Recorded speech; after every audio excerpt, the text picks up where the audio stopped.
Gannon151 on Instagram asks, best way to improve your pitching velocity.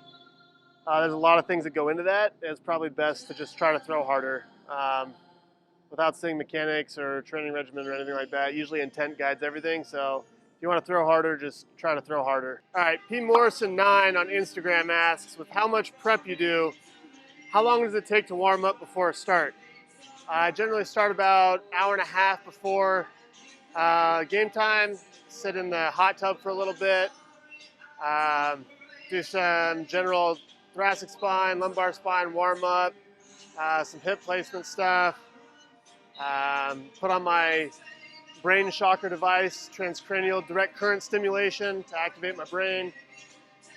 Let's see, what else? Start out, I do some J-bands, Jaeger bands, do some driveline wrist weights, and I throw weighted balls, and I go out, do my shoulder tube, long toss, bullpen, and then jump right into the game. So it's quite an intricate process. Andy_Vi on Instagram asks, does your arm hurt? No, my arm does not hurt.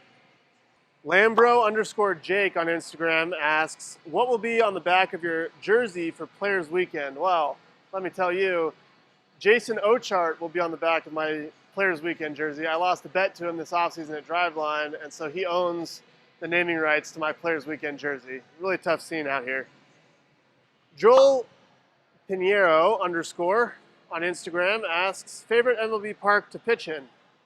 I love pitching in Progressive Field in front of the home fans, obviously, but PNC Park is awesome. Seattle's awesome. Those are probably my two favorite parks, just aesthetically. Jay Woodbury 44 on Instagram asks, how hard did you throw in college? My freshman year, I was 88 to 91, primarily. By my junior year, I was up to 93 to 95, touching 96 every now and then. So just a lot of hard work went into that and trying to get stronger, lift big, throw hard, that whole deal. Jay Gamina 23 on Instagram asks, what budget high-speed camera would you recommend videoing, or would you recommend for videoing bullpens? That comes in the form of a handheld phone. Actually, the Huawei P20 Pro shoots in color at 960 frames per second, really good quality. You might have to get pretty close to the bullpen if you're doing pitch design or whatever, but $700 I think, or $800, and get you pretty much everything you want to do. JB_2323 on Instagram asks, how do you get in your zone and what helps you stay focused? I generally don't have a tough time staying focused, but pop my headphones in, throwing with my headphones on, kind of throwing to the rhythm of the music, listening to my favorite songs. That's really what gets me in the zone on a start day. Lucas E. Rickson _ on Instagram asks, who is the most difficult hitter you've ever faced? That's got to be Manny Machado. He absolutely owns me. He hits like 700 off me with infinite homers and slugs like 2,500 or something. His numbers are ridiculous. Happy that he's in the National League right now. I don't have to face him this year. Grounded out his first time up. In the air, center field. That's one of those hit deep. Way back, warning track wall. And goodbye, home run. Yeah, see what I mean? Noah Paperny on Instagram asks, favorite player growing up? That was probably Barry Zito. When I was younger, I was a big fan of pitching staffs in general. So Zito, Hudson, and Mulder in Oakland, and Lavin, Maddox, and Smoltz in Atlanta. And then when Lincecum came up into the league, he was immediately my favorite, kind of an undersized righty that just threw gas and had nasty stuff. So big Lincecum fan as well. St. Louis Cup of Joe on Twitter asks, what are your thoughts on mirroring spin axes between two pitches?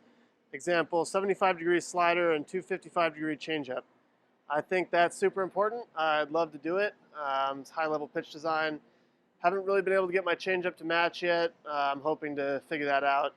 But yeah, if you can have two pitches that have the exact same movement in opposite directions, I think that's super confusing for hitters.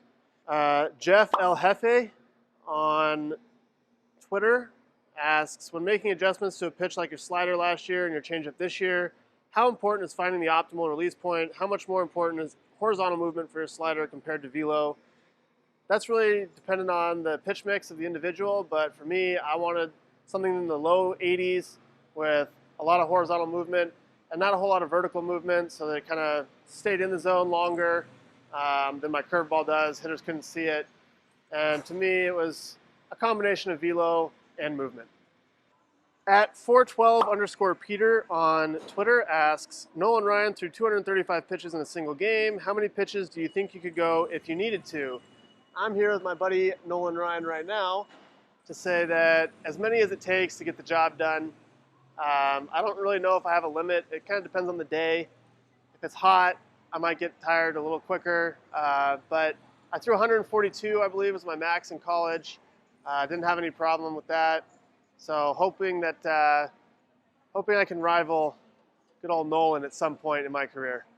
At Jake L. Lou 9 on Twitter asks, I really want to ask something very analytical, but I can't think of anything. So is a hot dog a sandwich? And I'm here with Carlos to answer that question. So is a hot dog a sandwich? No. Not a sandwich. Not a sandwich at all. Thanks, Carlos. All right, let's see here. At Melanie424 on Twitter asks, what made you first start liking Duke? And the answer to that is my dad raised me correctly to be a Blue Devil fan from a very young age. So I don't really know anything else.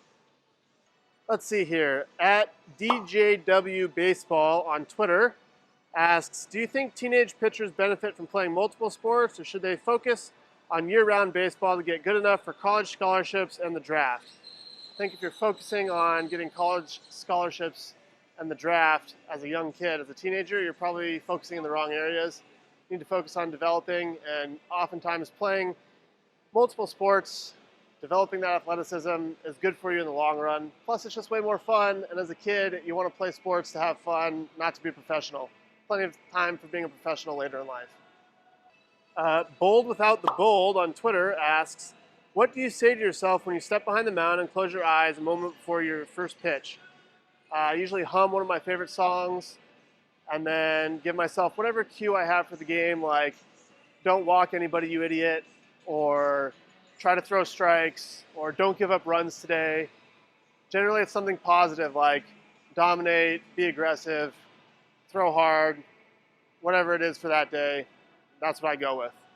All right, soup_1911 on Instagram asks, who's funnier, Lindor or Ramirez? They're both hilarious. I got to go with Jose. Just his mannerisms are just unbelievable. He's hilarious. Lindor has a ton of fun, obviously very funny himself, but Jose, like, you just can't help but just laugh when you're around Jose, you know? Geo Baseball Diaz on Instagram asks, how often throughout the week do you lift? 3 times every day. In the off season, I'm lifting 4 to 5 times a week. In season, I'm lifting 2 times every 5 days between starts. Lift big to throw hard. Adam GC11 asks, why Nike gloves over Rawlings? I've been with Nike my entire career. Signed a deal with them right out of the draft and just kind of stuck with them. Francis C51 on Instagram asks, can I steal your curveball? No, you cannot. It's mine. Don't steal anything. Develop your own. TK_Cienfuegos on Instagram asks, how can I get the Nike shirt with your shoulder tube logo? I sell a shirt just like that in my store, trevorbauer.com. Check it out. Andrew Anthony 6324 on Instagram asks, how much you bench? I suck at bench press. Probably like max out at 185 or something. I got to get better at that. Photo Music Baseball on Instagram asks, do you think a team will be willing to let you pitch every 4 days? Would you need it in writing? I don't think I can get that in writing, but I do think a team would be willing to let me pitch every 4 days. I'm hoping so, but we'll see come free agency how those negotiations go. I'm collecting a lot of data right now to prove that I can do it, so I'll have some reason behind what I'm asking for instead of just asking for something out of the blue. Caleb_Green_5 asks, what was it like throwing your first career shutout, and are there more to come? It was pretty awesome throwing my first career shutout, especially on Father's Day. My dad was a really big influence in my baseball career and my life in general. Got to have his name written on my shoes and pitch well, so that was a really special moment for me.